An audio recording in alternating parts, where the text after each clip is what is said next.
When the storm tore through the city, it carried more than wind and rain. It carried the shattered pieces of a life running out of time.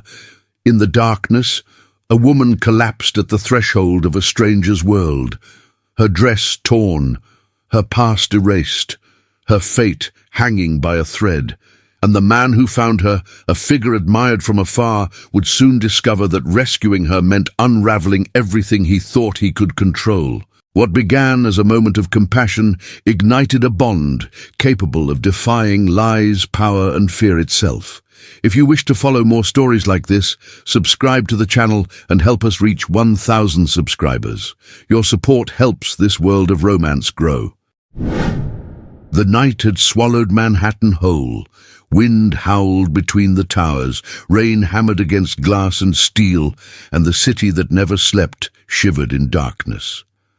The blackout stretched from river to river, leaving only the pulse of lightning to remind the world that somewhere far below the clouds, life still clung to its corners. Inside a black sedan gliding through flooded streets, Hudson Carlyle loosened the cuffs of his jacket and stared through the rain-smeared window.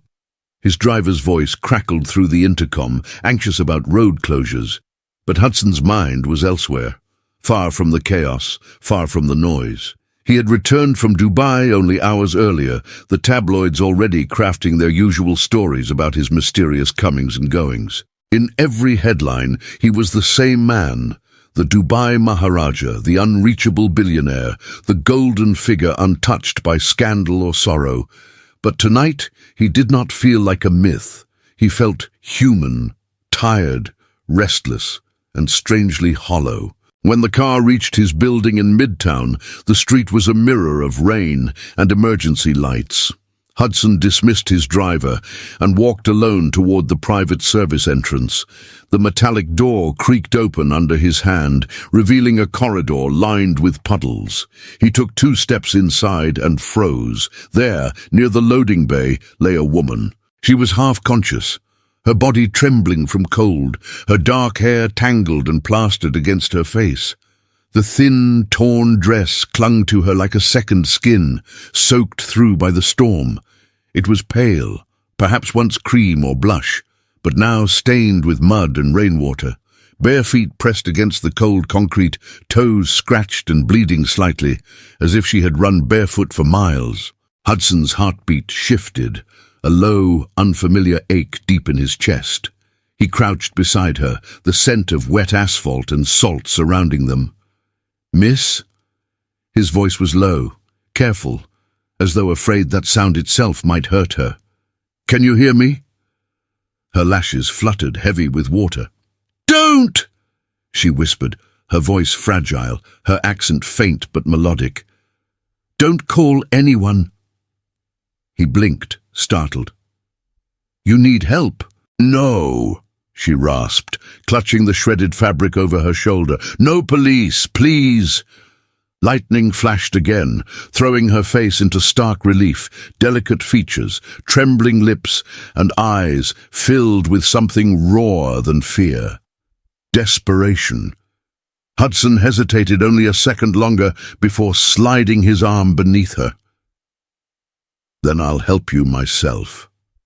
Her body tensed, ready to fight, but the storm outside answered for her. Another crash of thunder made her flinch and sink against his chest. He carried her through the service corridor, his coat thrown around her small frame. She was light, too light, and trembling as if her bones themselves remembered fear. The elevator ride to his private floor felt endless. He could hear her shallow breathing, the soft sound of fabric dripping water onto the polished floor. When he reached the penthouse, he moved quickly, laying her on the nearest sofa. Hudson stripped off his coat, pressing a towel into her hands. "You're safe here. No one's coming. Just breathe." She stared at him with suspicion, then at her surroundings. Marble floors, towering windows, a skyline veiled by storm. The world she had stumbled into was far from hers, and it showed in her eyes disbelief, discomfort, defiance.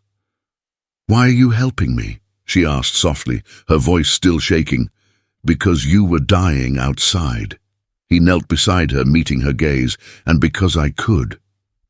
For a moment, silence filled the room, broken only by the hum of distant thunder. Her fingers clutched the towel as if it were armor. Hudson noticed the bruises along her wrist, fresh, shaped like fingers. "Who did this?" he asked, his tone quiet but laced with steel. She shook her head. "It doesn't matter, I just need to leave." "You can't," he said firmly. "The streets are flooded, the subways are closed. You'll collapse again before you reach the corner." She looked at him then, truly looked, at the soaked hair clinging to his forehead, the rain running down his cheek, the quiet steadiness in his expression. Something in her face softened. "You're not afraid I'll cause you trouble?" He almost smiled. "I have more trouble than I can count. You don't look like any of it." Her lips curved slightly before she caught herself. "You don't even know who I am." "No," he replied gently, "but I'd like to." Her gaze lowered, and for a brief second she seemed to forget her fear. The warmth in his tone, sincere, unpolished, unraveled something inside her. She closed her eyes, whispering, "I shouldn't be here." Hudson stood and brought her a glass of water. "Drink first. Regret later." She took it with trembling fingers, sipping cautiously. "What's your name?" she asked, studying him. "Hudson Carlyle." Recognition flickered in her eyes, then vanished beneath exhaustion. "The billionaire," he arched a brow. "That's what they call me when they're feeling polite." Her lashes lifted. "And when they're not," he smiled faintly, "they call me the Dubai Maharaja." She exhaled, half amused, half disbelieving. "That sounds lonely." His jaw tightened at the unexpected honesty. "It is." Rain continued to lash against the glass walls, but inside the world felt suspended. Layla, she had said her name once faintly before drifting toward unconsciousness, lay curled on the sofa, wrapped in a blanket Hudson had found in the linen cabinet. The faint color returned to her cheeks, her breathing steadied. When she woke again, hours later, dawn was brushing gold over the skyline. Hudson sat nearby, coat discarded, sleeves rolled up, eyes heavy but alert. He had not slept. She stirred, blinking. "You stayed."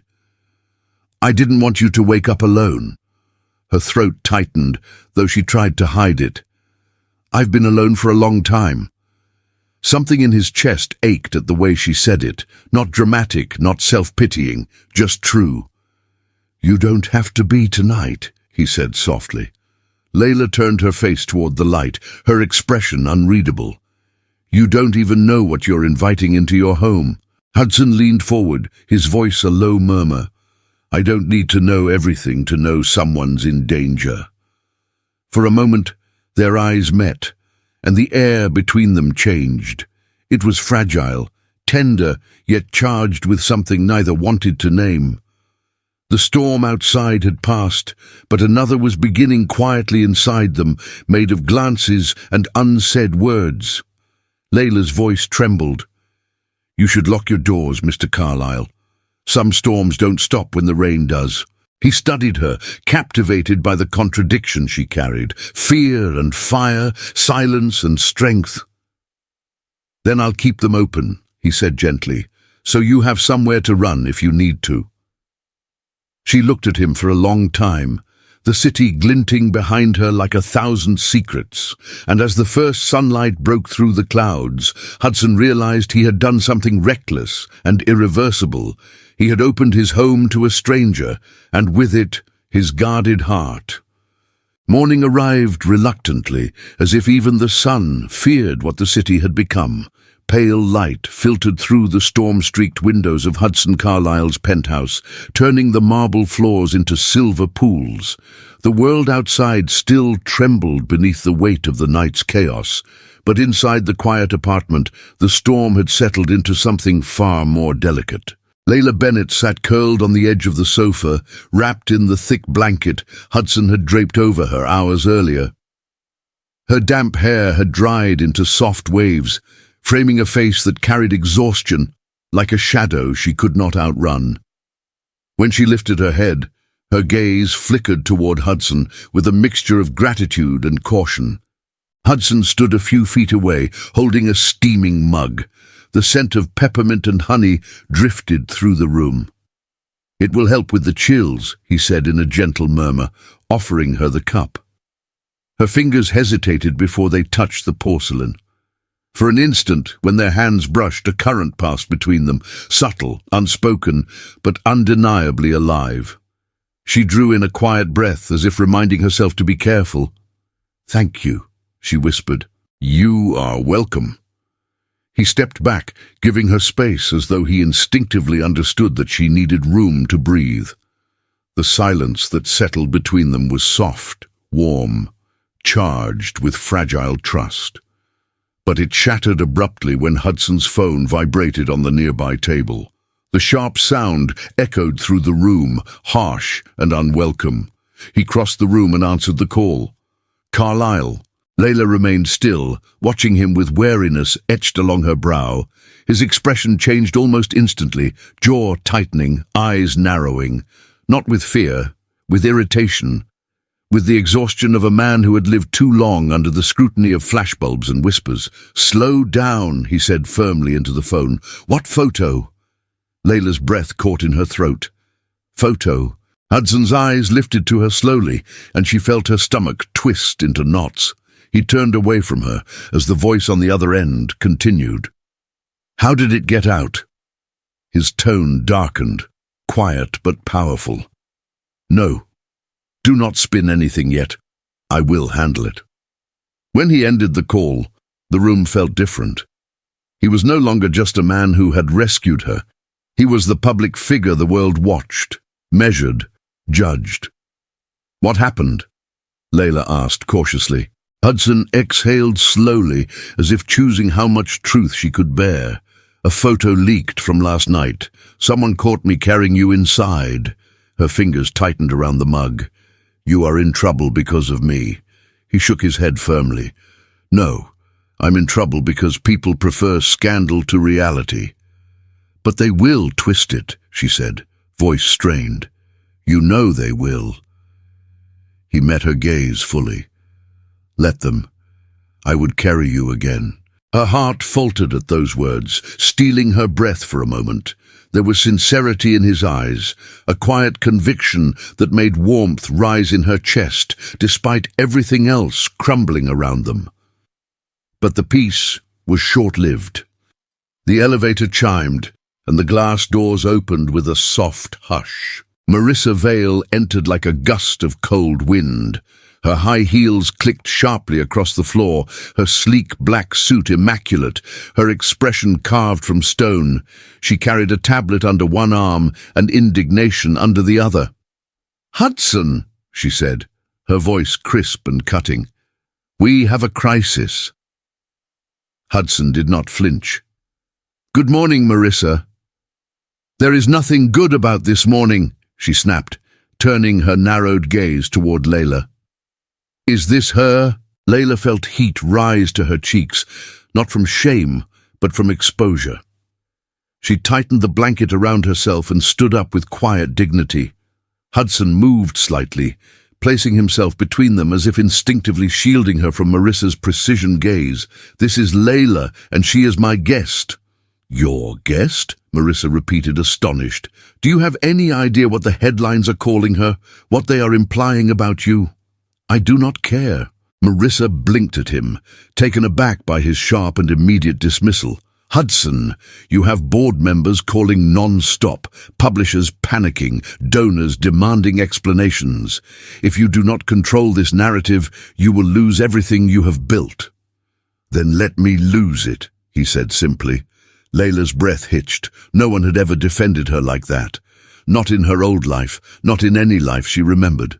Marissa lowered her voice, each word measured. "You are not thinking clearly. The only way to fix this is to remove her from the equation. Hand her over to the authorities. They will place her in a shelter or hospital. You can issue a statement and walk away clean." Layla's heart pounded violently. She felt the room tilt, not because she feared Marissa, but because she feared the certainty in her voice, as if she were not a person at all, just a liability to be filed away. Hudson's expression turned cold enough to silence the air. "That will not happen." Marissa's lips tightened. "Hudson, enough." His tone brooked no argument. "Layla is staying here until she is able to stand on her own feet." Layla swallowed hard. "I do not want to complicate your life." Hudson turned toward her, his features softening instantly at the sound of her voice. "You did not complicate my life. You were dying in the street." Marissa looked between them, eyes narrowing further. There was something dangerous in her expression, not malice but calculation. She studied Hudson, then Layla, and seemed to understand something unspoken between them, something she considered an even bigger problem. "Hudson," she said, voice lowering to a silky reprimand, "do not let your compassion cloud your judgment." He met her gaze without wavering. "My judgment is clear." Marissa inhaled sharply. "Fine, but understand this. The longer she is here, the deeper the damage becomes, and once it is irreversible, do not expect me to repair it." Then she turned on her heel and strode out, her departure as sharp as her arrival. The silence she left behind felt heavier than the storm. Layla sank back onto the sofa, staring at her trembling hands. "I should leave." Hudson moved slowly to sit across from her, his knees nearly touching hers. "You can barely stand. You think you can walk into that chaos outside? It is safer than being the cause of your downfall." He leaned forward, voice low and steady. "You are not the cause of anything. If the world cannot understand human decency, that is the world's failing, not yours." Her eyes shimmered, reflecting the soft morning light. "You do not understand. People like me do not enter places like this." "And people like me," he replied, "rarely have the chance to do something that matters." Her breath trembled. "Why do you care?" Hudson looked directly into her eyes that carried pain, history, and a story she was not ready to tell. "Because last night I saw a woman fighting to survive, and I could not look away." Layla felt the words settle inside her, warm and terrible at the same time. She tried to steady herself, but emotion rose uncontrollably. "You do not know what you are inviting into your life." "Then let me find out," he said softly. Her lips parted in disbelief. "You should not want to." He reached out, slowly, gently, until his hand rested near hers, not touching, waiting. "Layla," he murmured, "I am not afraid of you." Something in her broke, not with sound but with surrender. A single tear slid down her cheek, glistening like rain on glass. She wiped it away impatiently, as if she refused to be anything fragile. Hudson spoke again, his voice velvet soft. "Let me help you." She shook her head, though her voice cracked. "You cannot help someone who is already gone." He leaned even closer, his presence warm and steady. "You are not gone. You are right here." Their eyes locked. A slow, magnetic pull tightened the air between them. His gaze dropped briefly to her lips before returning to her eyes, as if silently asking permission to remain close.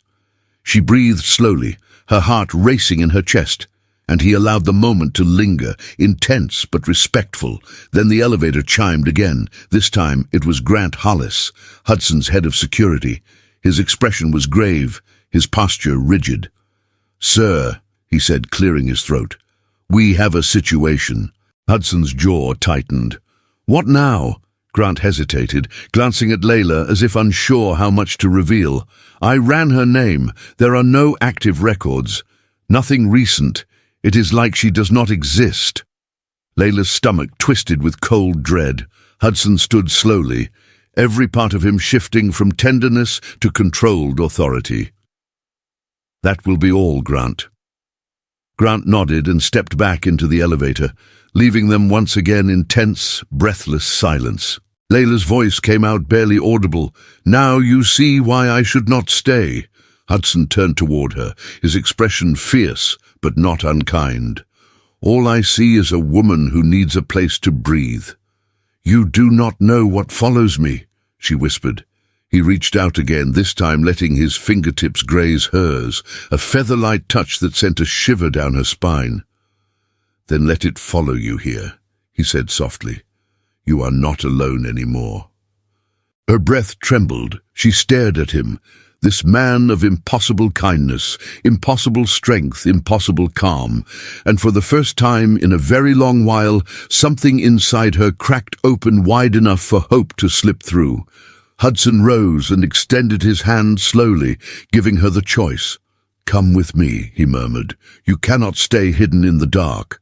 Let me give you somewhere safe to stand." Layla hesitated only a heartbeat before placing her hand into his.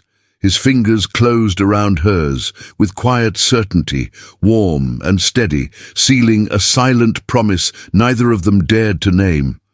He guided her toward the hallway, toward shelter from the world that had hunted her shadows, and as their hands intertwined, the remnants of the storm faded, not outside, but inside her heart. The elevator doors opened with a soft sigh, revealing a private hallway lit by warm sconces that glowed like small, steady flames.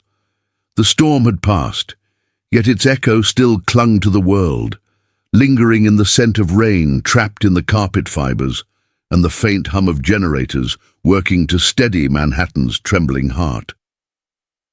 Hudson Carlyle led Layla gently through the quiet corridor, their hands still entwined.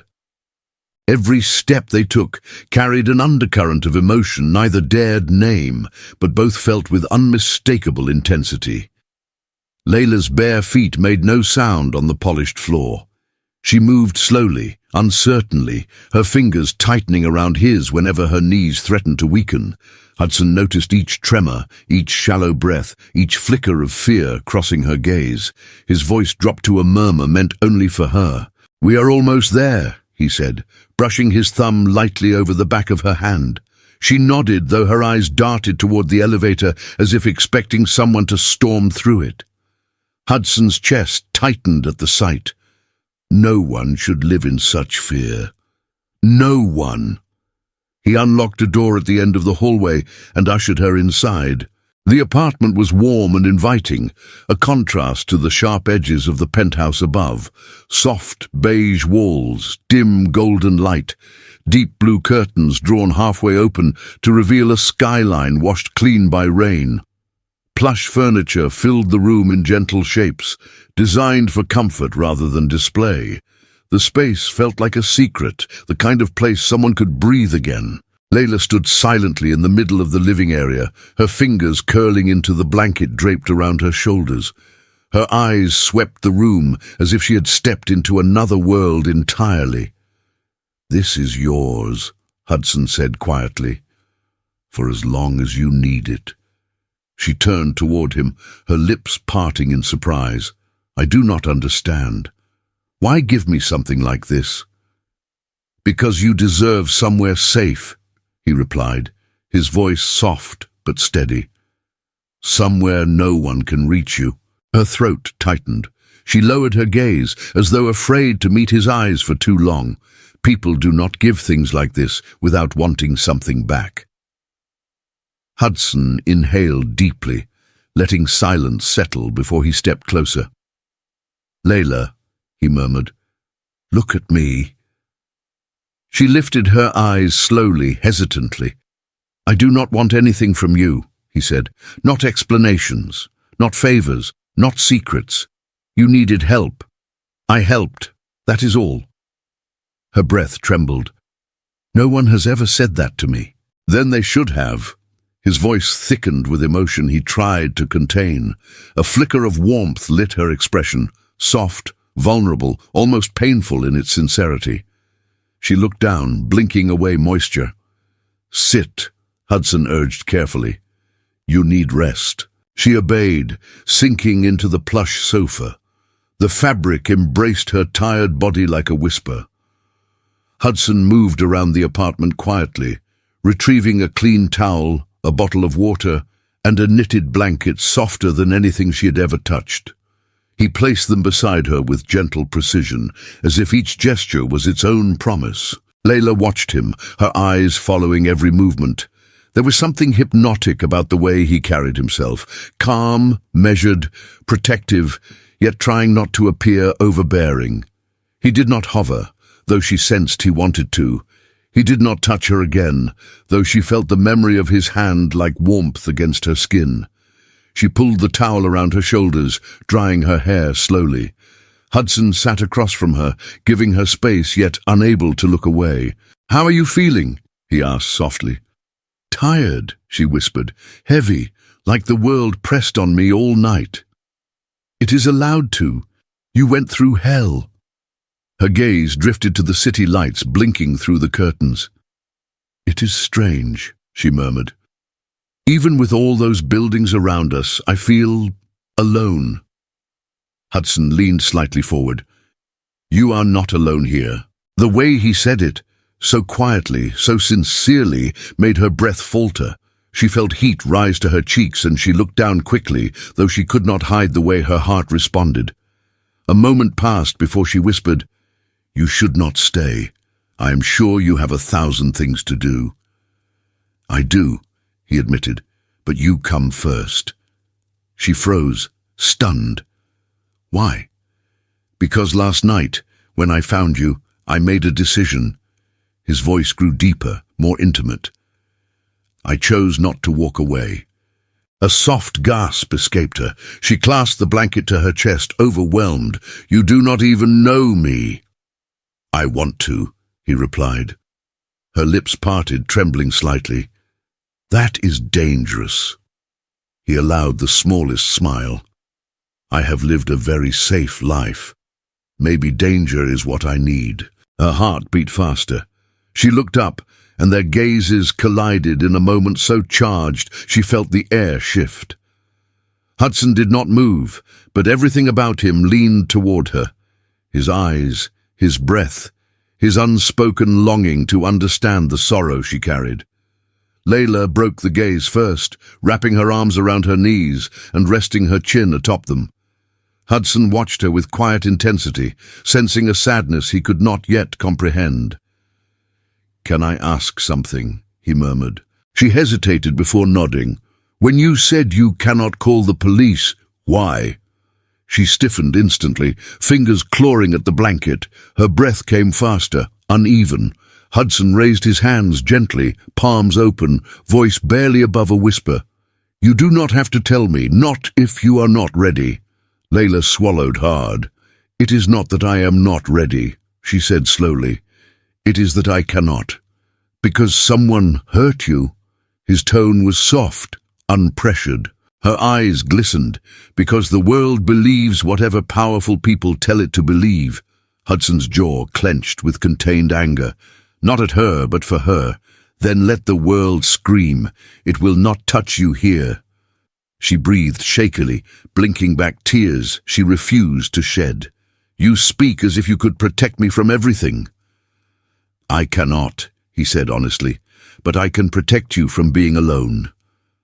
Her gaze snapped to his, startled by the raw tenderness in his voice. Hudson rose slowly and crossed the short distance between them.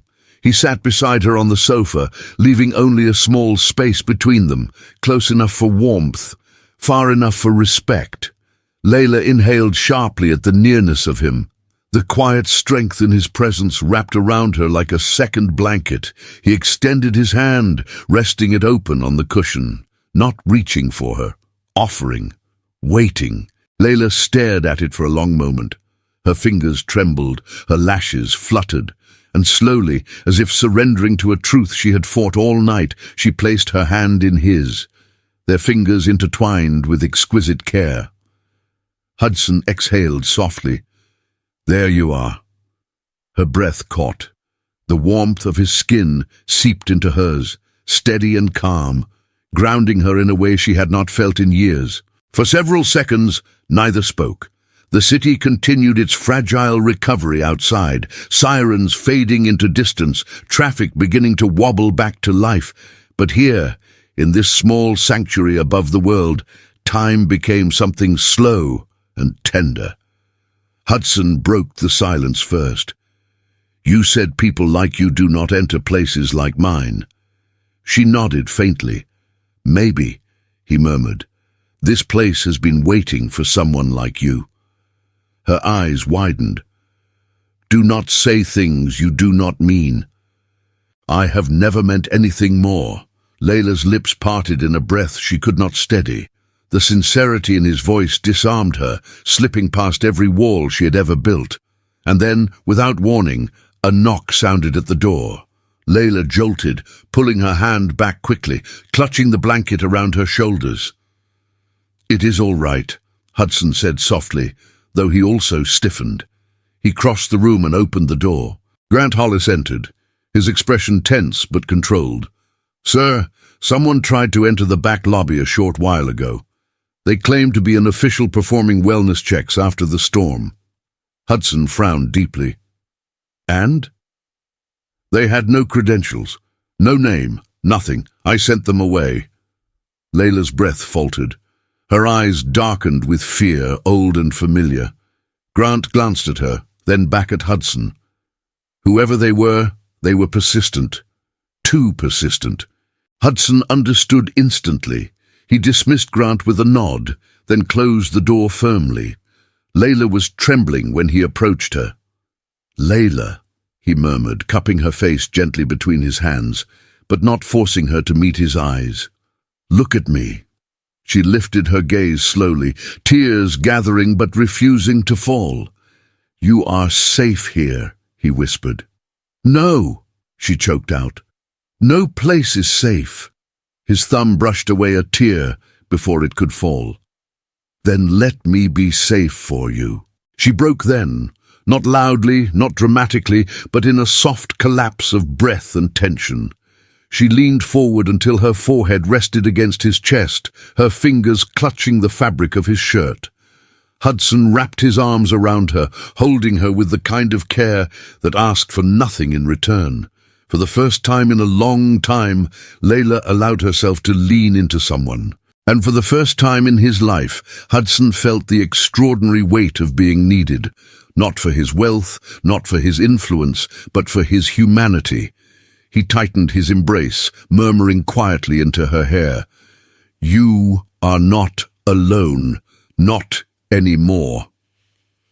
Layla closed her eyes, allowing herself the smallest, most dangerous luxury of all: hope. The morning light slipped quietly through the curtains of the apartment above the city, casting soft gold across the room, where Layla Bennett sat, curled on the edge of the sofa. She held the knitted blanket close to her chest, her dark hair falling over her shoulder in loose waves. Sleep had barely touched her, and even when it did, fear had chased it away too quickly. The city outside looked calm now, almost gentle, as if the storm had washed away its sins. But inside her, another storm had begun to gather. Hudson Carlyle entered with a tray in his hands. Coffee, warm pastries, a small bowl of fruit. Nothing extravagant, nothing designed to impress. Just care, simple and sincere. "You should eat," he said softly. Layla glanced up at him, her eyes tracing the tired lines on his face. He looked like a man who had held the weight of the world on his shoulders all night and refused to put it down. "You did not sleep," she murmured. He placed the tray on the table beside her.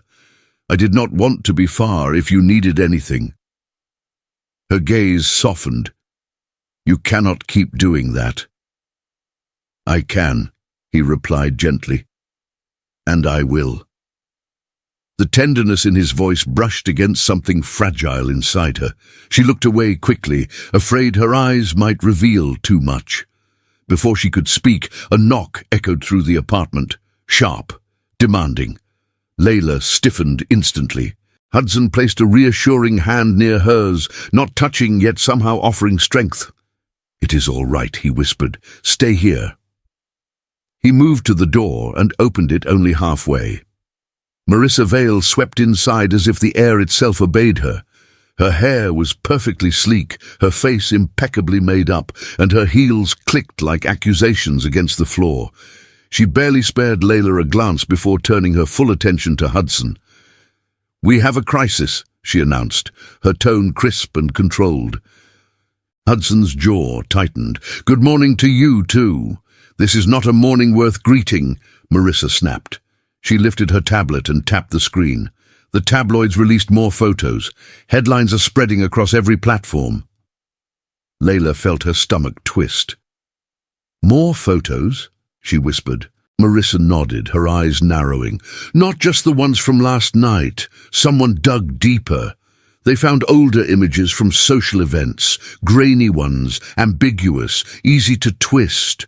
They are already drawing conclusions." Hudson stepped between Marissa and Layla. "Enough. Say it plainly." Marissa's lips tightened. "They have branded her an escort." Silence fell like a blade. Layla's breath hitched. Her fingers gripped the blanket until her knuckles whitened. The room spun slightly, her heart pounding far too loudly. Hudson's expression darkened with quiet fury. "Do you hear yourself? That is a human being you are talking about." "I am aware," Marissa said, her tone softer but not kinder. "But the world is not. It judges, it consumes, it destroys, and the faster we address this, the better." Layla swallowed, her voice barely audible. "They can ruin me with a lie." "They can try," Hudson said sharply. Marissa exhaled, her patience thinning. "Hudson, you are a public figure. You have obligations. Public perception shapes everything you touch. If you continue sheltering her, the board will demand answers. Donors will pull away, and the media will not stop feeding on this." "Let them choke on it," he said. Layla's eyes widened. She looked at him, disbelieving the fury he held on her behalf. Marissa stepped closer. "Hudson, think. Your empire is built on trust. One wrong move and everything collapses. You need to distance yourself." "And leave her to what?" he asked, his voice low and dangerous. "The wolves outside that door?"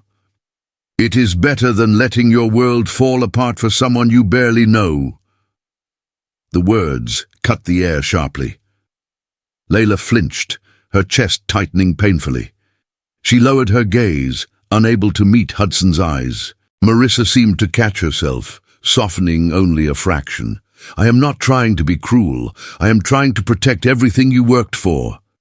Hudson turned his back on Marissa and moved toward Layla. He sank onto one knee before her, ignoring the tension crackling in the room. "Layla," he murmured. She shook her head, tears threatening to spill. "She is right. I do not belong here. I do not belong anywhere near your life." "That is not true." She pressed a trembling hand to her lips. "You could lose everything because of me."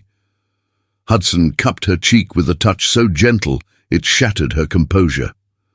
"I would rather lose everything than walk away from you." Her breath trembled against his palm. Her eyes filled, shining like dark glass. Marissa's voice broke the moment. "Hudson, please, be reasonable." He did not look away from Layla. "I have never been more reasonable in my life." Layla's tears spilled finally, silent and devastating. Hudson brushed them away slowly, tenderly, as though each one mattered.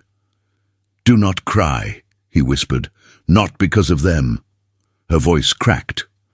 "I do not know how to fight the world." "Then do not fight it," he murmured. "Let me do it for you."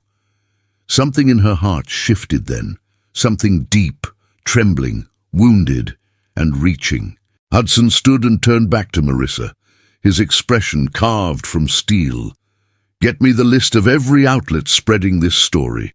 I will handle them myself." Marissa stared at him, as if she no longer recognized the man she worked for. "You are making a mistake." "No," he said. "I am fixing one." Marissa closed her eyes briefly, then nodded with stiff reluctance. "I will send you everything by noon." Her gaze slid to Layla once more, cold, analytical, curious. "I hope you understand the storm you are bringing into his life." Layla pulled the blanket tighter. She did understand. Too well. When Marissa left, the apartment fell into a hush. The city outside hummed softly, unaware of the battle taking place above it. Layla rose shakily from the sofa. "I should leave." Hudson approached her immediately. "No! You saw her face!" Layla insisted. "You heard her. They will not stop until you have nothing left." "I do not care," he said. "You should." Her voice trembled. "You have a life. You have power. You have people who depend on you. And you," he said softly, "are standing in front of me asking me to abandon you." She froze, emotion choking her words. Hudson stepped closer, his presence surrounding her like a warm tide. "You are not a burden. You are not a mistake. You are someone who fell into my life on the worst night imaginable, and I refuse to leave you on the street." Her pulse raced at the closeness of him, at the sincerity in his gaze, at the quiet intensity that drew her in no matter how much she tried to resist. "But you do not know me," she whispered again, desperate for him to understand the danger. He lifted her chin gently with his fingers, forcing her to meet his eyes. "Then let me learn you." Her breath shuddered. "You are making this harder." "Good," he murmured, "because I have no intention of letting you walk out that door." Layla's heart pounded wildly. The room felt too small, too warm, too full of emotion she could not contain. She closed her eyes for a moment, trying to steady her voice. "Hudson," she whispered, "I am scared." He touched her cheek with the back of his hand, tracing a slow, deliberate line that made her knees weaken. "I know," he said, "but I am here." Her eyes opened, and he saw something break open inside her, something tender and raw. Hudson leaned closer, slowly, giving her time to pull away. Time she did not take. Their breaths mingled, soft and warm. His hand slid to the side of her neck, thumb brushing delicately along her skin. She whispered his name, barely audible, and he closed his eyes at the sound. "Layla," he murmured, voice trembling with emotion. But he did not kiss her. He let the moment linger, full of tension, full of longing, full of the unspoken truth that their connection was no longer something either of them could ignore. When he finally stepped back, her heart ached with a sweetness she could not name. "You are safe here," he said gently. She held his gaze, her voice a soft confession. "I have never felt safe anywhere." "Then let this place be the first." Layla swallowed hard, her heart lifting and breaking all at once. She nodded slowly, the weight of her decision settling over her like a fragile hope.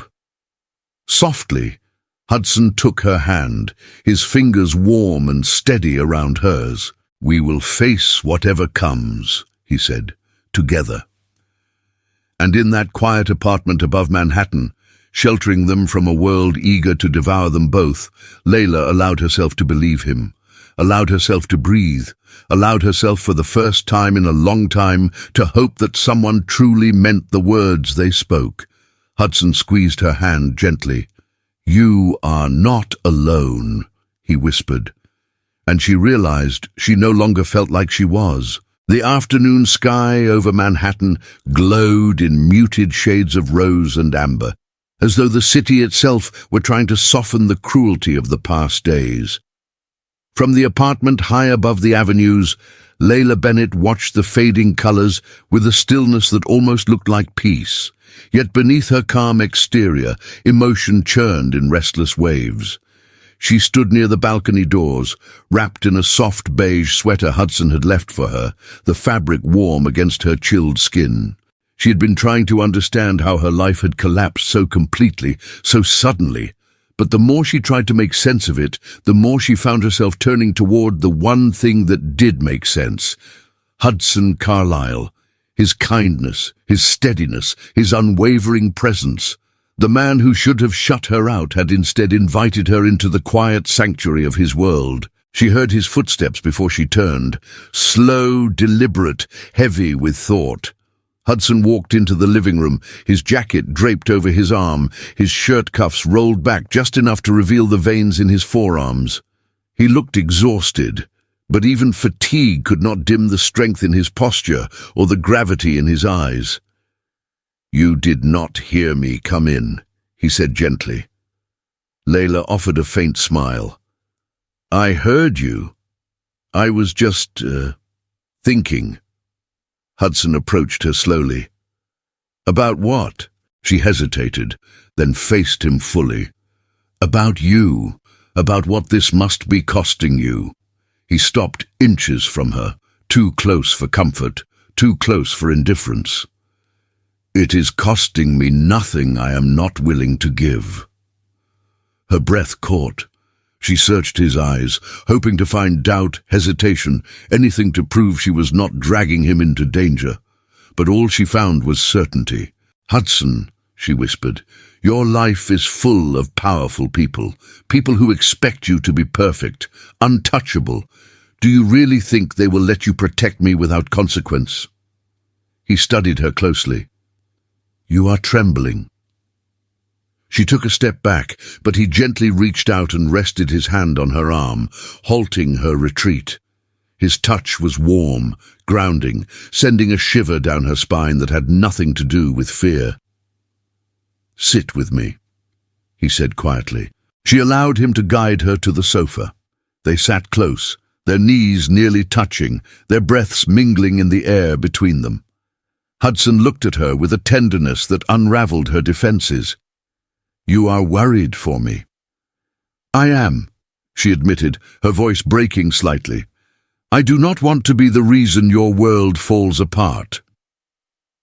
He shook his head slowly, his gaze unwavering. "My world has never felt more honest than it does right now." Layla felt her heart twist painfully. "I am not worth this." Hudson leaned in, his voice a whisper of emotion. "Do not ever say that again." Her eyes glistened, but she refused to look away. The intensity in his gaze wrapped around her like a promise, fragile yet unbreakable. "Hearing you defend me," she whispered, "felt like the first moment I have truly existed." Hudson swallowed hard, visibly moved. He reached out, letting his fingertips trace the line of her jaw, feather-light, reverent. "You exist," he murmured. "You matter, and you are not alone anymore." The tenderness in his touch threatened to undo her completely. She turned her face slightly into his hand, closing her eyes for just a breath. "Hudson," she whispered, emotion trembling through her voice. But the fragile moment shattered when his phone buzzed loudly on the table, vibrating sharply against the wood.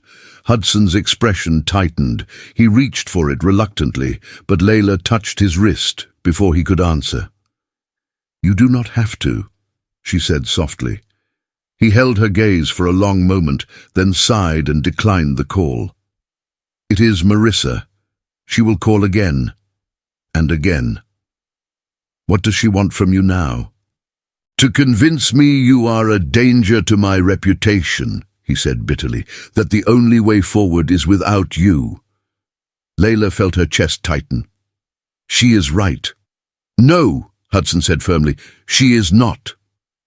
"You do not know what follows me," she insisted. "What shadows I have walked through. They will not stop just because you are you." His expression softened. "Let me see the shadows then. Let me understand." Layla hesitated, her heart pounding. She had spent so long burying her past that the idea of exposing even a fragment of it felt like stripping herself bare.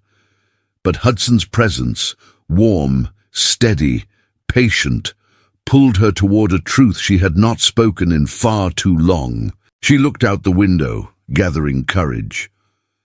"There were nights," she said slowly, "when I felt the world closing around me, walls tightening, people I trusted turning their backs, and it all happened so quietly that I almost did not notice I was fading." Hudson listened intently, not interrupting, his hand resting gently on her forearm. "I tried to speak once," she continued. "I tried to reach someone who could help, but the moment I did, it was as though a trap closed. Phones stopped working, doors shut. Memories of me were treated as mistakes." Hudson's thumb stroked slowly along her skin, encouraging her to go on. Layla's voice trembled. "I learned something then. Power does not scream to hurt you. It whispers, and when it whispers, the world believes it." Hudson inhaled deeply, fighting a rising anger that had nothing to do with himself and everything to do with what she had suffered. "I am sorry," he whispered. She turned toward him sharply. "Do not apologize. You are not to blame." "No," he said, "but I am sorry that you were ever made to feel invisible." Layla's eyes glistened. She felt his sincerity like a balm on wounds she had tried to forget. She reached for his hand, her fingers trembling as they slid over his knuckles. "Hudson," she whispered, "you are the first person in a very long time who has looked at me as though I mattered." His breath caught. He cupped her hand gently between both of his, holding it to his chest. She could feel his heartbeat, steady, strong, real. "And you do," he murmured, "more than you know." Her lips parted, emotion rising uncontrollably. She leaned closer, drawn by the warmth in his eyes, by the way he held her as if she were something precious. But before her courage could break into confession, Hudson's phone buzzed again, relentless, harsh, insensitive to the tenderness unfolding between them. He closed his eyes briefly. "I have to take this."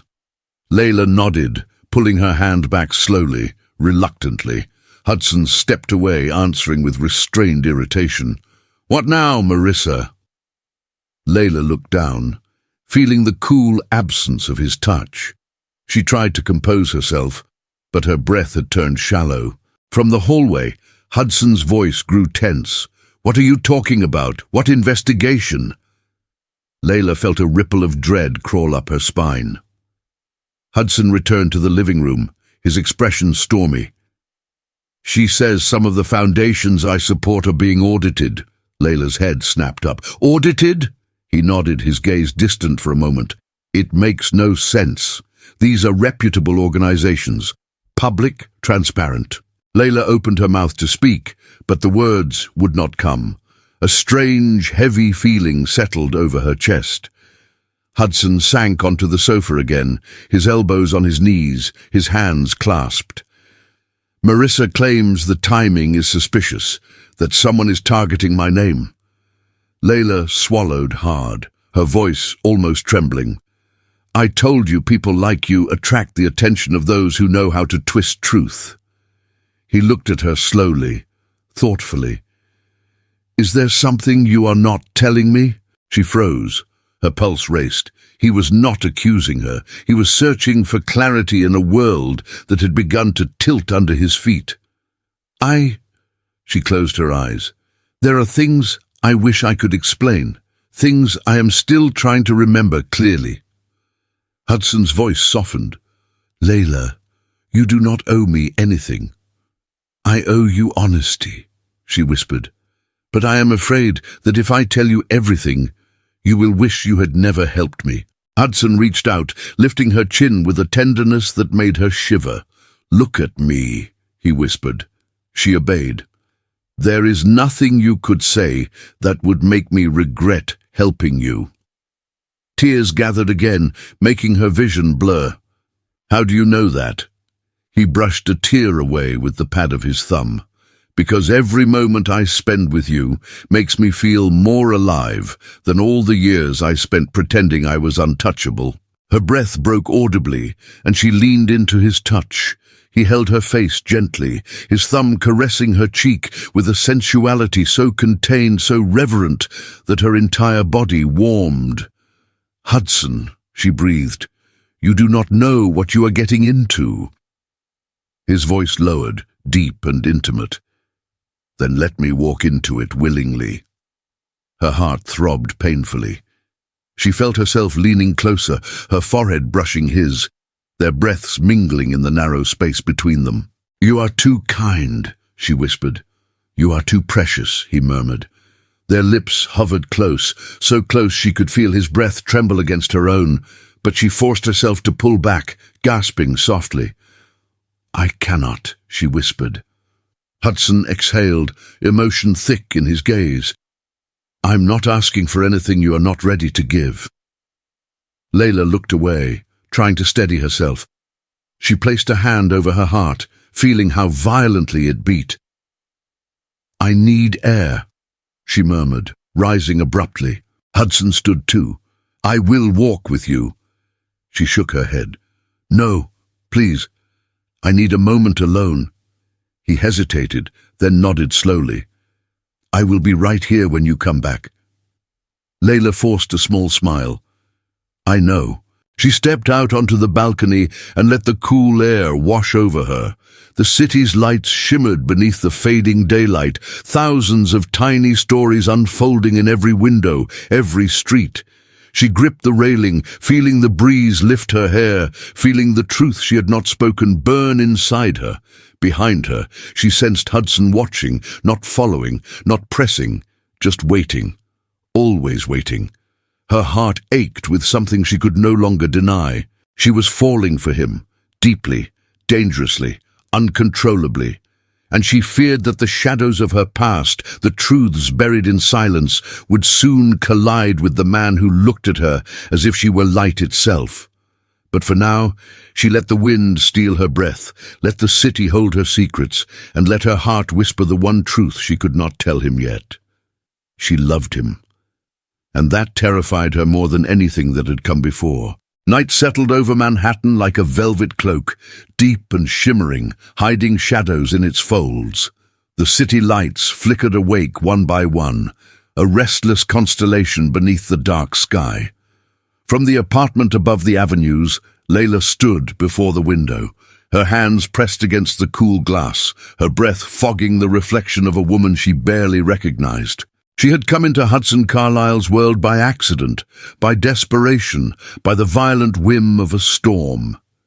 Yet every hour spent inside this sanctuary made her feel the storm was not behind her, but closing in. The echo of Hudson's investigation into the foundations linked to his name still rang painfully in her ears. She felt it tightening around her like a noose woven from secrets she had never meant to carry. Behind her, she heard his footsteps approaching. "Layla," he said softly. She did not turn immediately. Her eyes were fixed on the city below, its beauty too sharp, too fragile. "It feels like the world is narrowing," she whispered. Hudson moved to stand beside her. He did not touch her, but the warmth of his presence wrapped around her like an invisible embrace. "You are not alone," he said, voice hushed and steady. She let out a trembling breath. "Sometimes it feels that way." He looked at her reflection beside his own, two silhouettes framed in silver light. "You are not alone, as long as I am here." Her throat tightened. She closed her eyes for a moment, drinking in the comfort of his words. "That is what scares me," she murmured. Hudson's brow furrowed. "Why would that scare you?" She opened her eyes slowly. "Because people who stand too close to me tend to fall."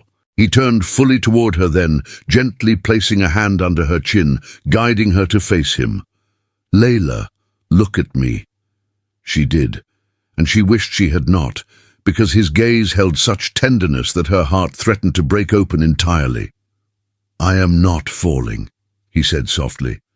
"I am choosing." Her breath shuddered. "Hudson." But the apartment door chimed suddenly, slicing through the moment like a cold blade. Hudson's expression snapped into controlled alertness. "Stay here." Layla's pulse quickened as he walked to the door. Grant Hollis stood on the other side, his jaw tight, his eyes shadowed with concern.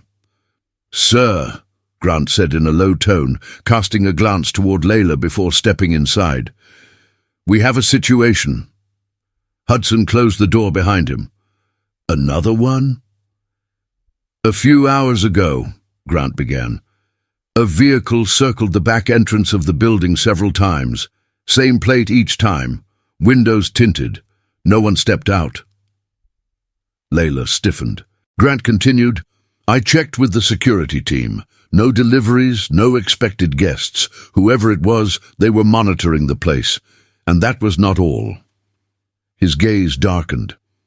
The central office received a request from a private investigative firm asking for access to building footage. Hudson's jaw clenched. On what grounds? None that make sense. Layla's breath faltered. She sank onto the sofa, her fingers gripping the cushions as if the ground beneath her were shifting. Grant looked at her with a mixture of concern and suspicion softened by humanity. Then he turned back to Hudson. Someone is looking for her. Hudson inhaled sharply, a quiet storm building behind his eyes. Thank you. We will handle it from here. Grant nodded and left. When the door closed, silence engulfed the apartment. Layla's voice came out barely audible. It has started again. Hudson walked to her, kneeling in front of the sofa until their eyes met. Layla, listen to me. No one is coming through that door. You do not understand, she whispered, shaking her head. They do not come through the door. They strike from the shadows. They twist truth until you cannot breathe. He took her hands gently but firmly. Stop. Look at me. Her eyes lifted slowly. Filled with tears, she refused to release. You are safe, he said with quiet conviction. I will not let anyone hurt you. Her fingers curled around his. You say that like you believe you can stop them. I believe I will try with everything I have. She exhaled shakily, her forehead nearly touching his. I do not want you to be destroyed because of me. He reached up, brushing a strand of hair from her cheek, letting the back of his fingers graze her skin in a gesture filled with restrained longing. I have never felt more alive than when I'm fighting for something that feels right. Her breath trembled at the intimacy in his tone. Hudson, she whispered. He rested his forehead gently against hers. The contact was soft, warm, devastating in its tenderness. Tell me how to help you. Her lips parted, but the words tangled inside her. I do not know how. Then let me find the way, he murmured. Her eyes fluttered shut, overwhelmed by the gentleness in his voice, by the nearness of him, by the safety she felt only in his presence. Their breaths mingled in the small space between them, suspended in a moment that felt impossibly fragile, yet powerfully binding. A soft chime interrupted the quiet tension. Hudson's phone lit up on the table. He recognized the number instantly and sighed with heavy resignation. It is Marissa, he said. Layla tried to pull her hands free, but he held onto them gently. Do not let her talk you into sending me away, she whispered. Never, he replied. But there was something in her eyes that he could not ignore. Fear, yes, but something deeper, something like resignation. She shook her head slowly. You do not understand. People who want to bury someone do not stop until the soil is packed tight. Then let me be the one who keeps you above the ground, he said, his voice fierce with determination. Her pulse raced. She wanted to kiss him then, wanted to surrender to the warmth of his breath, but she forced herself to pull back. I need to think. About what? He asked quietly. About how to keep you safe. Hudson stared at her in disbelief, astonished, moved, undone. I do not need you to protect me. I need to, she whispered. Before he could respond, the phone rang again, insistent. He stood reluctantly and answered it. Layla watched him from the sofa, her stomach tight as she heard his voice shift into the calm, professional tone he reserved for a world she did not belong to. What is it now? He asked, pacing lightly. She could not hear the words on the other end, but she could see the way his shoulders stiffened, the way his brows drew together, the way tension settled into his jaw. When he ended the call, he returned to her with a storm behind his eyes. "Someone leaked financial documents tied to my foundations," he said, "distorted them." Layla went still.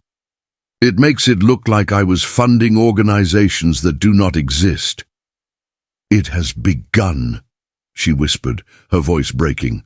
Hudson sat beside her, grabbing her hands again. "No, listen to me, this is not your doing." "You do not know that," she said, her words trembling. "Every time I tried to speak, to do the right thing, the world closed in. And now it is happening to you." He lifted her face gently, his thumbs brushing her cheeks. "I am not afraid." "But I am," she whispered. Hudson's expression softened, turning warm and devastatingly tender. He leaned closer, not touching her lips, but letting her feel the whisper of his breath against them. Her heart pounded, her eyes drifting shut instinctively. "Layla," he murmured, "look at me." She opened her eyes slowly, and the intensity in his gaze held her captive. "You are not a danger to me," he said. "You are the only thing in my life that feels real." Her breath hitched. "You are not my downfall," he continued. "You are my reason." Her lips parted in a soft gasp. "Hudson," she whispered. He cupped her face more firmly, letting his thumbs trace slow circles just beneath her cheekbones. Every touch felt like a promise, wrapped in longing. Every breath between them felt like surrender waiting to happen. "I cannot lose you," she breathed. "You will not," he whispered back. Their foreheads touched again, the closeness electric, charged with emotions neither of them could contain anymore. Yet Layla pulled back abruptly, shaking her head. "I cannot stay here. I cannot let you go through this because of me." Hudson's grip on her hands tightened. "You are not leaving." "You cannot protect me from everything," she insisted desperately. "I have to go before everything collapses."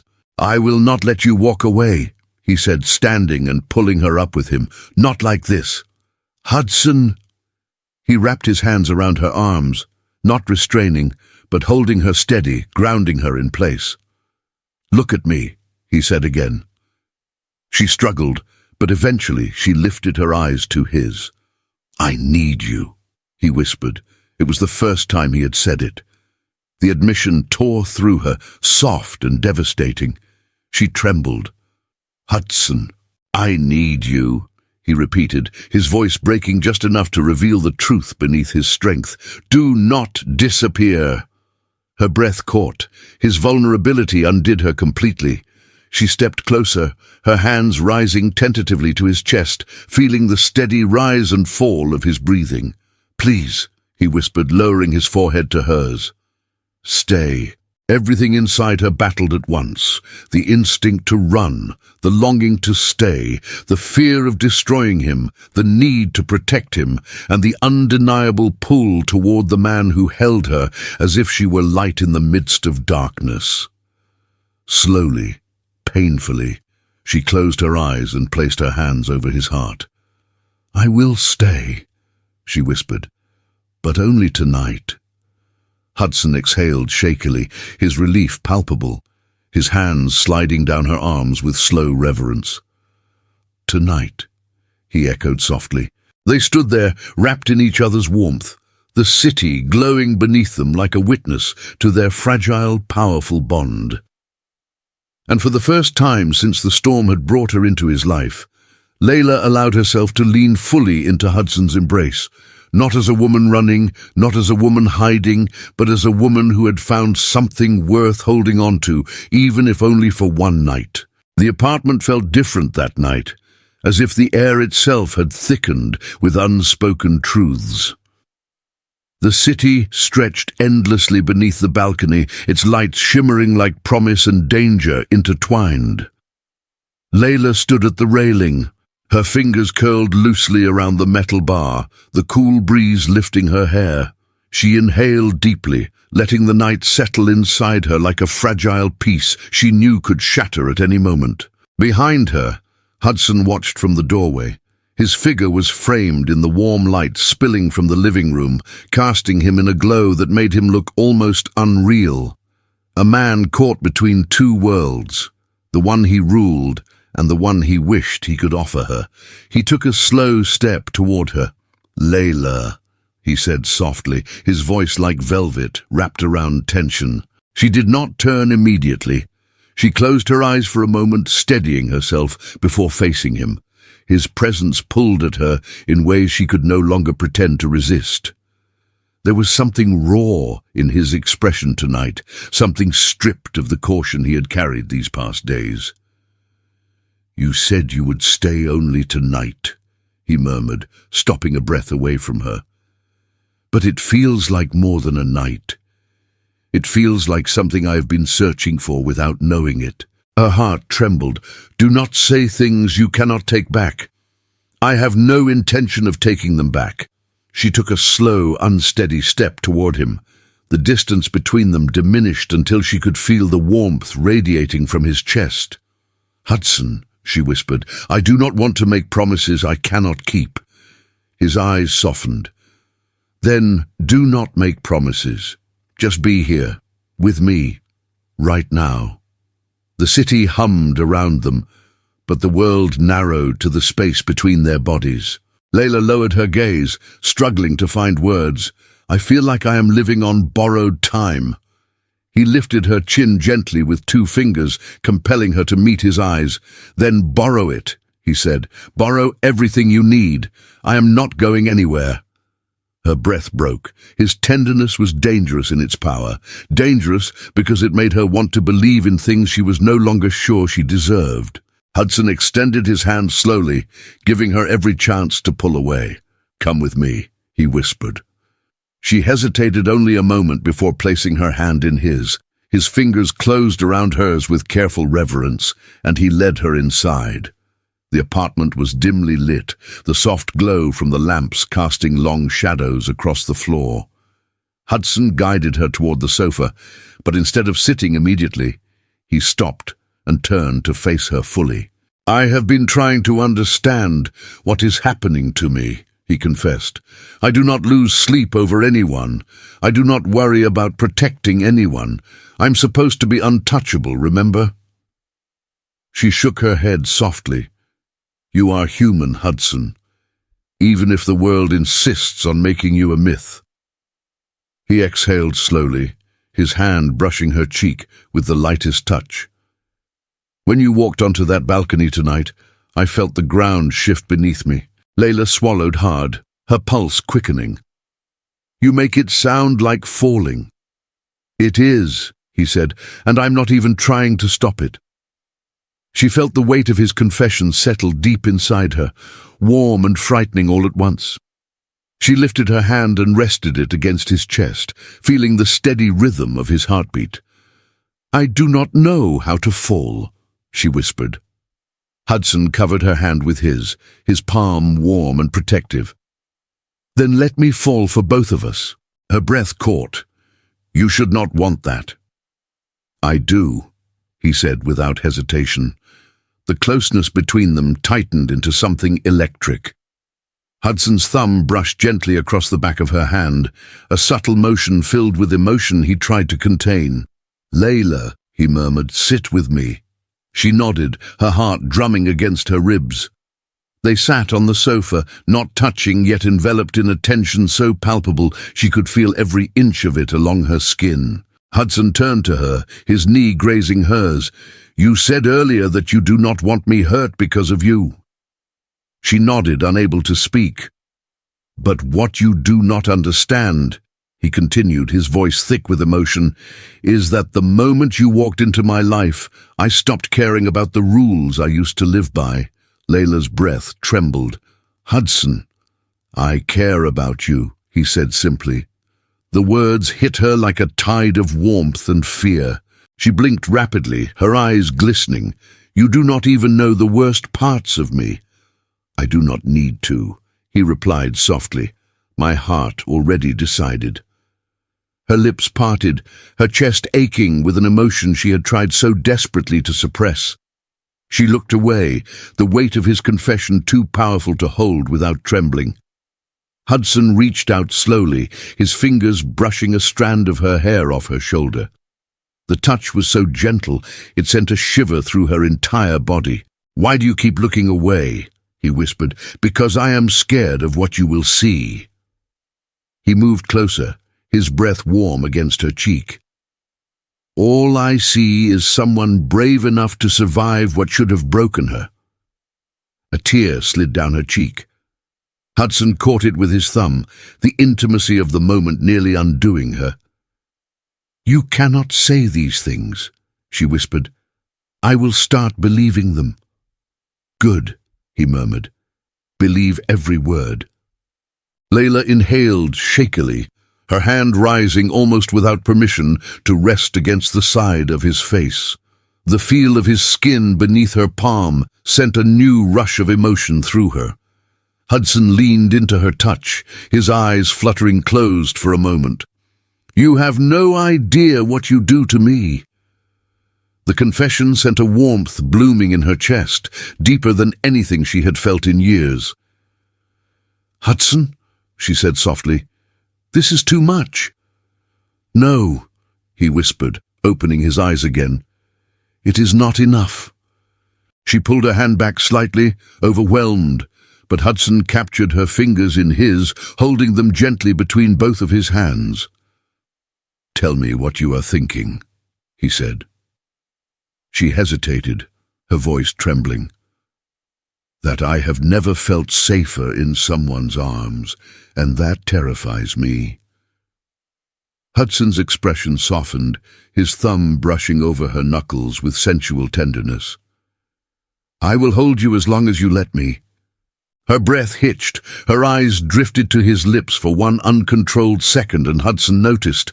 The awareness in his gaze deepened, turning into a slow, burning intensity that made her pulse race. He leaned in, not touching, just close enough for her to feel the heat of him. "Layla," he murmured, "if you need space, say it. If you need time, I will wait. But do not hide from me." She closed her eyes, her voice barely audible. "I do not want space." Hudson inhaled sharply, as if her words had struck something vital inside him. He lifted her chin gently, urging her to meet his gaze. "Then what do you want?" he whispered. The question broke her. All the fear, longing, confusion, and desire woven tightly in her chest spilled into a single truth she had no strength left to bury. "I want this," she breathed. "I want you." Hudson's breath trembled. His hand cupped her face in both palms, his touch reverent, worshipful. He let his forehead rest against hers, their breaths mingling in fragile rhythm. "Layla," he said, his voice rough with emotion, "you have no idea how long I have wanted to hear you say that." She felt his thumbs stroke her cheeks, slow and tender, sending waves of warmth through her body. "I am not good at letting people in," she confessed. "You are doing it now," he whispered. Her lips parted in a soft gasp. "I do not know how to stop it." "Then do not," he murmured. His hands slid down to cradle her jaw, his touch filled with longing he refused to unleash fully. The restraint made every moment burn deeper. "Hudson," she whispered, her voice breaking, "I am falling." He pressed his forehead to hers, his breath shaking with emotion. "Then fall into me." A tremor ran through her, and she lifted her hands to his chest, feeling the steady beat of his heart beneath her palms. Their faces remained close, so close she could feel every quiver of his exhale, every subtle brush of warmth. But neither crossed the final inch that would turn fragile intimacy into something else. This was a moment meant to be savored, suspended, held between them like a secret. She leaned into his touch, letting herself melt into the safety of his embrace.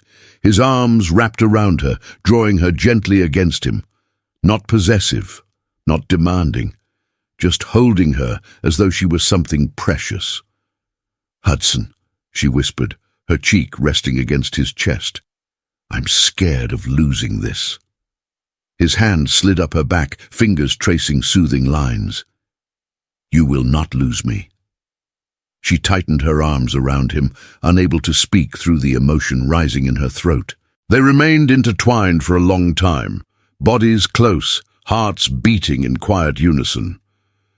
The room felt like a world built only for them, warm, safe, suspended above everything, trying to pull them apart. Eventually, Hudson loosened his embrace just enough to look down at her. "Layla," he whispered, "I want you to stay. Not because you are running from something, but because you choose to." She lifted her gaze slowly, her eyes shimmering with tenderness and fear intertwined. "And if I choose wrong?" she whispered. His hand caressed her cheek, his thumb brushing the corner of her lips with devastating delicacy. "Then we will face the consequences together." A tear slid down her cheek, and Hudson kissed it away without touching her lips, the gesture more intimate than any kiss could have been. Layla inhaled sharply, emotion overwhelming her. "Hudson, She could not finish. He did not ask her to. Instead, he drew her back into his arms, holding her close, cradling her gently, as the city glowed beneath them. For that night, a night borrowed from fate, Layla allowed herself to surrender to the truth she could no longer deny. She was his, and he was hers. The morning arrived clean and bright, as if the city had washed its face overnight and decided to pretend nothing ugly had happened. Sunlight slid across the curtains in a pale ribbon and touched Layla's cheek where she lay on the sofa, still wrapped in the softness of the blanket Hudson had placed around her. She woke slowly, not startled by fear this time, but by something far more unfamiliar, calm. For a few breaths, she listened to the apartment, the low hum of the building, the distant murmur of traffic, the faint clink of a mug in the kitchen. No pounding at the door, no sudden ringing, no footsteps in the hall that made her bones tense. And then she remembered the night, not the storm, not the headlines, not the accusations. She remembered the warmth of Hudson's arms, the steadiness of his voice, the way he held her like she was not something fragile to be managed, but something precious to be honored. She sat up slowly, pressing a hand to her chest, as if her heart needed reassurance that it was still hers. Hudson stood at the kitchen counter, sleeves rolled, hair slightly tousled in a way he would never allow in front of cameras. He looked like a man who had stepped out of his own mythology and into a life that finally fit his skin. When he turned and saw her awake, something softened in his eyes that made her throat tighten. "Good morning," he said, voice quiet, warm. Layla swallowed. "I thought I would wake up and it would feel like a dream." Hudson walked toward her with a mug in one hand and a plate in the other. He set them down carefully, as if the smallest noise might break what they had built. "If it is a dream," he murmured, "I have no intention of waking." Layla's lips trembled into a faint smile that almost hurt. "You say things that make me forget how to run." He knelt beside the sofa, close enough that she could feel the heat of him, far enough that she could breathe. "I do not want you to run," he said softly. "I want you to choose." The word landed like a stone in a still pond, sending ripples through everything inside her. She looked away, staring at the mug. Her hands were steady, but her voice was not. "I have spent so long making choices just to survive. I do not know how to make a choice that is for me." Hudson reached out and covered her hand with his, not gripping, just resting there like a vow. His thumb moved once, slow and tender across her knuckles, and Layla felt it all the way down to her ribs. "Then let me be the first safe choice you ever make," he whispered. Layla lifted her eyes to his, and the intensity in his gaze made her breath catch. He was not demanding. He was asking her to believe she deserved something better than fear, Before she could answer, the phone on the table vibrated. Once, then again. Insistent, as if the outside world refused to respect the quiet they had carved out for themselves. Hudson did not reach for it immediately. He watched Layla instead, reading the tension flicker across her face. "You do not have to take it," she murmured, though she knew the lie in those words. The world did not pause for tenderness. Hudson's jaw tightened. "I want to take it," he said, "not because they deserve my attention, because you deserve an end to this." He stood and answered. His tone was controlled, but Layla heard the steel beneath it. "Yes," he said, "send her up." A few minutes later there was a soft knock at the door. Hudson opened it, and a woman stepped inside with the kind of calm that came from knowing the law and refusing to be intimidated by it. She was in her late 30s, wearing tailored trousers, a simple blouse, and a blazer that looked practical rather than performative. Her hair was pulled back neatly, and her eyes were kind without being naive. "Layla Bennett?" the woman asked gently. Layla's entire body tensed. She drew the blanket tighter around herself, instinctively bracing for judgment. Hudson stepped closer to Layla, not touching her, but making his presence unmistakable. "This is Celeste Park," he said. "She is here to help you. She is not part of the machine that hurt you." Celeste gave a small nod, respectful. "I am here on your terms," she said. "No pressure, no surprises." Layla studied her for a long moment, searching for the slightest hint of deception. She found none. Only steadiness. Hudson's voice softened when he spoke again. "Celeste specializes in protection orders, identity restoration, and defamation cases. She also knows how to handle situations where someone's records have been manipulated." Layla felt her stomach turn. The word landed too close to truth. Celeste's gaze held Layla's carefully. "Hudson told me the rumors being spread about you," she said, her voice measured. "I also reviewed the footage and the timeline. This is not random cruelty. It is coordinated." Layla's breath hitched. Hudson moved to sit beside Layla, close enough that their knees nearly touched. "Tell her what you feel comfortable telling her," he murmured. Nothing more. Layla's fingers trembled. She clasped her hands together tightly, trying to anchor herself. When she finally spoke, her voice was quiet but clear. "They made me disappear," she said. "On paper, in systems, in places where my name should exist." Celeste nodded slowly, as if she had been expecting it. "That can be done," she said, "but it leaves fingerprints. The people who do it are never as invisible as they think." Layla's gaze darted to Hudson. "If I do this, if I try to fight, it will ruin him." Hudson's head turned sharply, his eyes fierce with tenderness. "It will not ruin me," he said. "It will reveal me." Celeste glanced between them, then looked back at Layla. "You have options," she said. "One option is to stay hidden and let the lie become the only story people believe. Another option is to reclaim your name, carefully, legally, with protection." Layla's throat tightened. "Protection does not always protect."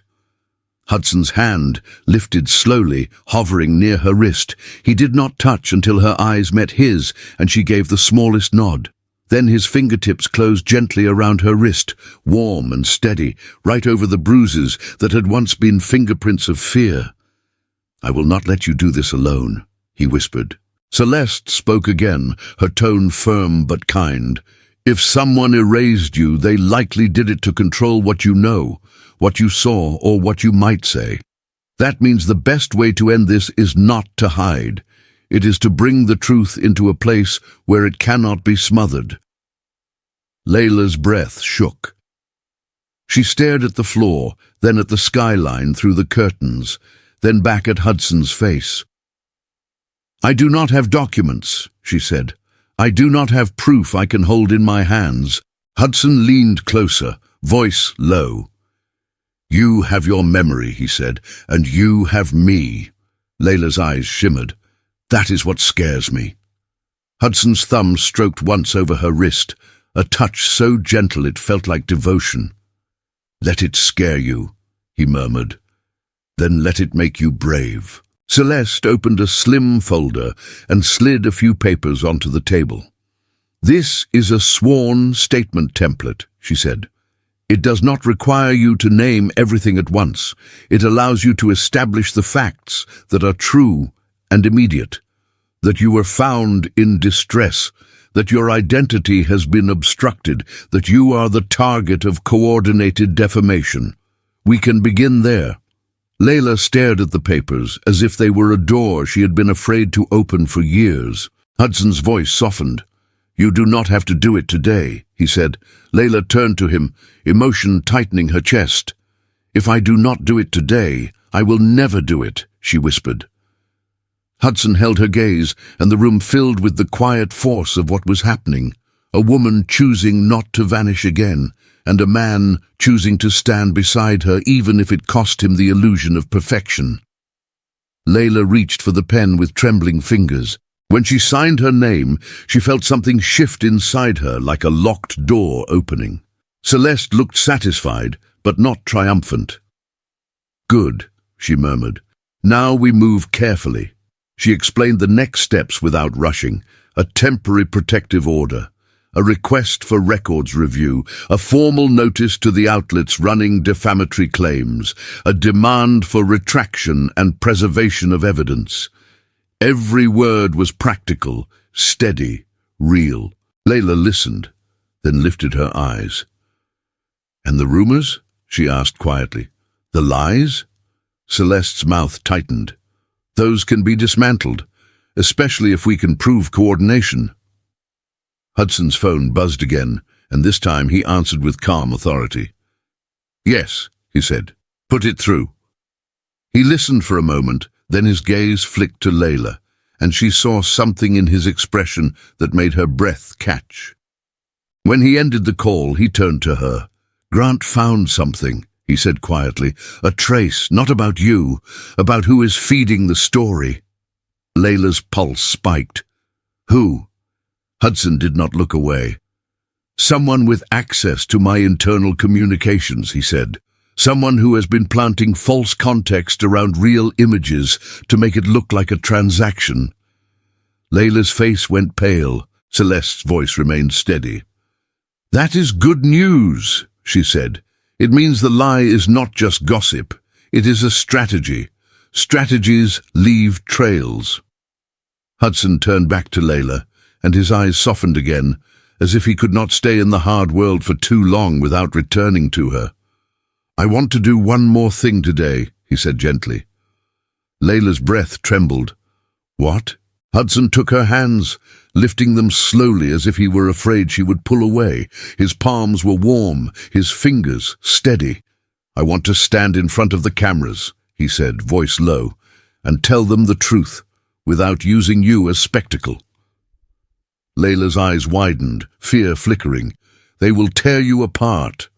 They already are, Hudson murmured. I am done letting them write the story. Celeste nodded, approving. We can do a controlled statement, she said. No details that compromise Layla. No emotional exposure that can be twisted. Just facts and an announcement that legal action is underway. Layla looked down at their joined hands, then up at Hudson. The man the tabloids called untouchable was offering her something more rare than protection. Respect. I do not want you destroyed, she whispered again, the old fear refusing to die easily. Hudson leaned closer, his voice turning intimate. Layla, he murmured, I have spent my life being admired for a mask. I want to be loved for my soul. Her throat tightened. And what if my soul is too broken to hold yours? Hudson's gaze deepened, and his thumb brushed slowly over her knuckles. Then I will hold both, he whispered. The words unraveled her. Layla rose with him when he stood. Her legs trembled, but Hudson stayed close, not guiding her like a fragile thing, but moving beside her like a partner. He helped her into a simple coat Celeste had brought, wrapping her gently and then stepping back, giving her space to breathe. Before they left, Hudson paused at the door and turned to her. His eyes searched hers, not for permission, but for truth. "You do not have to go anywhere," he said softly. "I will do it alone if you want." Layla shook her head, surprised by her own courage. "I am tired of being invisible," she whispered. Hudson's expression softened into something almost reverent. He lifted her hand and pressed a kiss to her knuckles, a touch so restrained and tender that it made her eyes burn. "Then let them see you," he murmured, "the way I see you." They did not step into a crowd. They did not walk into chaos. They moved into a private building conference room where cameras could be controlled, where Celeste could ensure boundaries, where Grant could ensure safety. The world would still talk, still judge, still twist. But for the first time, Layla felt she was not facing it with her bare hands. Hudson stood before the microphones with a calm that felt like truth rather than performance. Layla remained just out of frame, close enough to feel the steadiness of his presence, close enough to hear every word. "My name is Hudson Carlyle," he said, voice clear. "I am making a statement to correct false information being spread with malicious intent. During the storm, I assisted a woman in distress. She was not a guest. She was not a scandal. She was a human being who needed help." The room went still. "I will not participate in the dehumanization of anyone to protect my image," he continued. "I have retained counsel.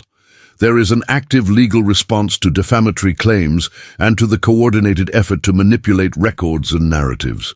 An independent review of my foundations and partnerships is underway. I will cooperate fully with every lawful process involved." There were questions, of course, shouted ones, aggressive ones. Hudson did not take the bait. He repeated what mattered, and he ended the statement with a steadiness that felt like a door closing on a chapter of illusion. When it was over, he turned toward Layla immediately, as if the world could wait, but she could not. In the private hallway, away from cameras, Layla's breath finally broke free. She pressed her hand to her mouth, trembling. "You did that," she whispered. Hudson stepped closer, his gaze softening, his hands lifting to cradle her elbows gently. "We did that," he corrected. Layla looked up at him, tears shining but not falling. "I feel like my name belongs to me again." Hudson's throat tightened. He brushed his thumb along her cheek with a tenderness so careful it felt like a prayer. "It does," he whispered, "and so does your life." She leaned closer, drawn by the warmth in his eyes. He did not kiss her. He simply rested his forehead against hers, breathing with her, holding her in a quiet intimacy that made her knees weak. "I am still afraid," she confessed softly. Hudson's voice was a whisper against the space between them. "I am too," he admitted. "But I would rather be afraid with you than safe without you." Layla's hands rose to his chest, feeling the steady beat of his heart. "What happens now?" she whispered. Hudson covered her hands with his, anchoring them there. "Now we keep walking forward," he murmured. "One honest step at a time." Her breath trembled. "And if the world tries to rewrite us again?" Hudson's gaze held hers with unwavering devotion. "Then we write louder," he whispered. Layla's lips parted, emotion filling her chest until it felt too full to hold. She nodded slowly, the decision settling into her bones like sunlight. "I choose," she whispered. Hudson's eyes darkened with tenderness. "Say it.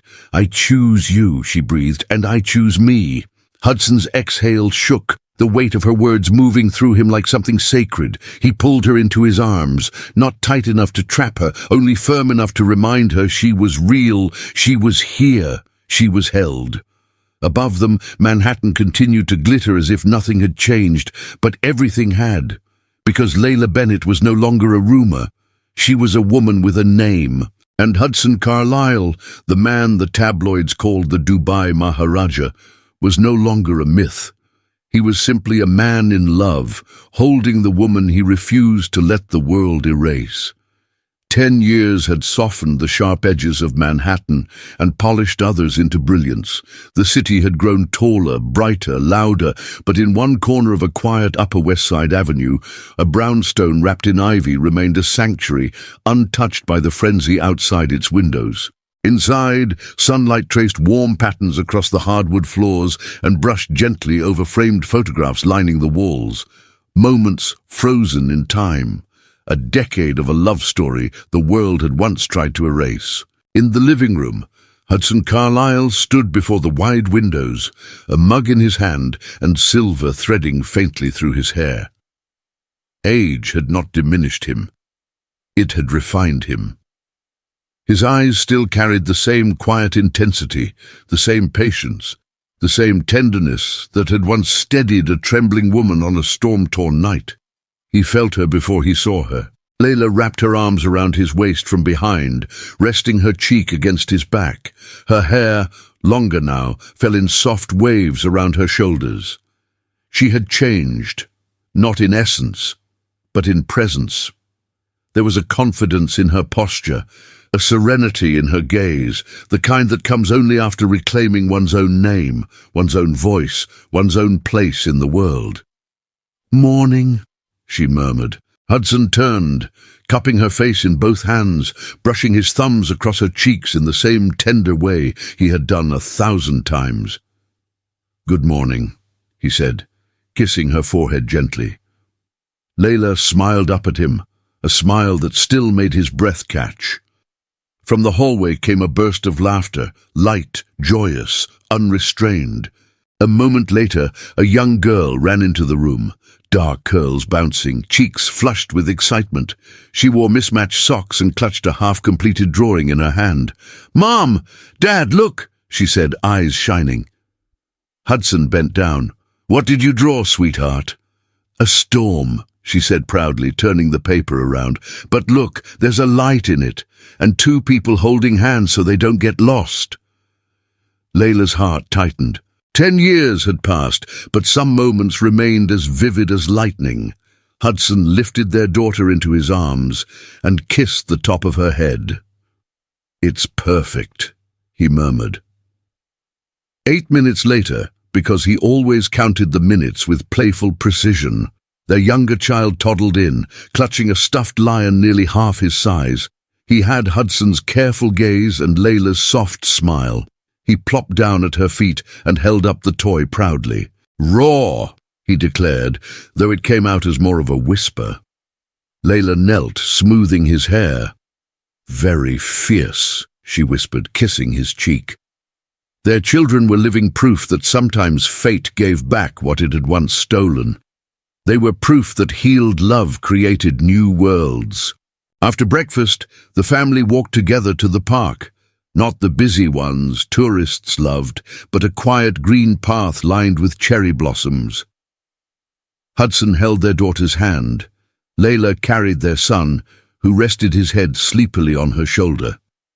People recognized them now, not as a scandal, not as a headline, not as a rumor, but as a couple who had survived something extraordinary and built something ordinary in the best possible way.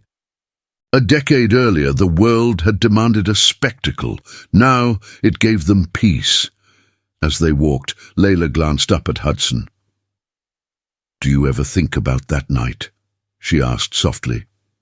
He squeezed her fingers. "Every time it storms," he said, "and every time the sun rises." She smiled, leaning her head against his shoulder. "Sometimes I still feel like that lost woman on the concrete floor of your lobby." Hudson stopped walking, turning to face her fully. Their children played beneath the cherry trees, petals falling around them like soft snow. He brushed a strand of hair from her face. "Then look around you," he whispered. "Look at what came after the storm. Look at how far you walked from that night." Tears gathered in her eyes, not of sorrow, but of gratitude. "And you?" she asked. "Do you ever regret standing beside me when the world tried to erase me?" Hudson laughed softly, shaking his head. "The only thing I regret," he said, "is that I didn't find you sooner." She kissed him then, with a tenderness born of 10 years of battles, victories, compromises, laughter, exhaustion, and the quiet miracle of loving the same person a little more each day. As they parted, Hudson caught sight of someone standing beneath the trees. Celeste Park approached them, her face as calm and steady as it had been the day she helped Layla reclaim her identity. She was older now, too. Lines of wisdom around her eyes, streaks of silver in her hair, but the steadiness remained. Layla smiled warmly. "Celeste, look at you," Celeste said, her voice touched with affection. "I came to the neighborhood for a meeting and saw your little ones running like a pair of uncontainable fireworks." Hudson chuckled. "They get that from their mother."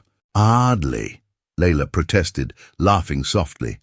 Celeste studied them, their intertwined hands, their children laughing in the grass, and her gaze softened. "You know," she said quietly, "the case that began with you changed more than your lives. It changed procedures, regulations. It exposed the manipulation of records and forced new safeguards into place. People who thought themselves untouchable paid a price for what they had done." Layla's breath hitched. "I did not know." "You were never meant to carry the weight of what they did to you," Celeste replied. "History carried it instead." Hudson nodded, expression thoughtful. "And what about Marissa? Did she ever forgive me for dismantling her entire crisis strategy?" Celeste smirked. "She sends her regards. She also says you owe her 10 years' worth of peace of mind." Hudson laughed. "Tell her she can bill me." They chatted a little longer before Celeste excused herself with a warm hug for Layla and a gentle pat on both children's heads. As she walked away, Layla turned to Hudson, her voice soft. "Do you think people ever really understood what happened back then?" Hudson looked out over the park, watching their daughter climb a low branch, their son toddling after her, determined to follow. "Maybe," he said, "but understanding was never the point. Surviving was." Layla slipped her arm around his waist. "And loving," she added quietly. Hudson pulled her close. "Always loving." The breeze stirred the cherry blossoms overhead, sending petals drifting like slow, delicate snow. Layla lifted her face toward the sky, eyes half closed, letting the soft rain of pink fall around her. She remembered the cold concrete floor, the shredded dress, the storm that changed her fate. And she remembered the man who lifted her from darkness and never once let her fall back. 10 years later, their lives were not perfect. They were real, beautiful in their imperfections, full of mornings and routines and small, priceless miracles. Layla reached for Hudson's hand again, intertwining her fingers with his as if she had been doing it her whole life. "Thank you," she whispered. "For what?" he asked gently. "For choosing me," she whispered. "Every day." Hudson kissed her hand, his lips lingering. "I will choose you," he said, "in every lifetime." The wind swept across the grass. Their children laughed beneath the trees, and the love born from a violent storm stood steady, weathered, unbreakable, proof that some destinies are rewritten not by fate, but by two hearts that refuse to let go. Conclusion. Every love story carries its own storms. Some arrive without warning, some shake our foundations, and others reveal a truth we never expected to find, that even in our most fragile moments, we are capable of rising again. Hudson and Layla's journey reminds us that the world may try to define us, erase us, or silence us, but real love does not arrive to rescue us. It arrives to remind us of who we are and who we have the right to become. Their story teaches us that healing is not a straight path. It is messy, courageous, and often requires us to walk through the very shadows we once feared. Yet when shared with someone who sees us clearly, who holds our truth gently, Healing becomes something possible, love becomes something possible, and the life we once thought lost becomes a life rebuilt with intention and hope. If this story touched you, inspired you, or made you reflect on your own storms and triumphs, I invite you to share your thoughts in the comments. Tell me what resonated with you the most. And to those who stayed with Hudson and Layla until the very last chapter, write the word Stormkeeper in the comments. It will let me know you walked with them all the way to the end and will help this channel grow so that more stories like this can reach those who need them. If you feel moved to support the team that creates these narratives with so much care, you may send a super thanks in any amount you wish. Your generosity helps keep these stories alive. If that is not possible for you right now, supporting the channel by sharing this story with someone you know is just as meaningful. Every share, every comment, every moment spent with these characters helps more than you can imagine. And when you are ready for your next emotional journey, I invite you to explore the other narrations I have left for you in the cards. Each one carries its own world, its own lessons, and its own heart. Thank you for being here. Thank you for listening. And thank you for believing, even for a moment, that love can weather any storm.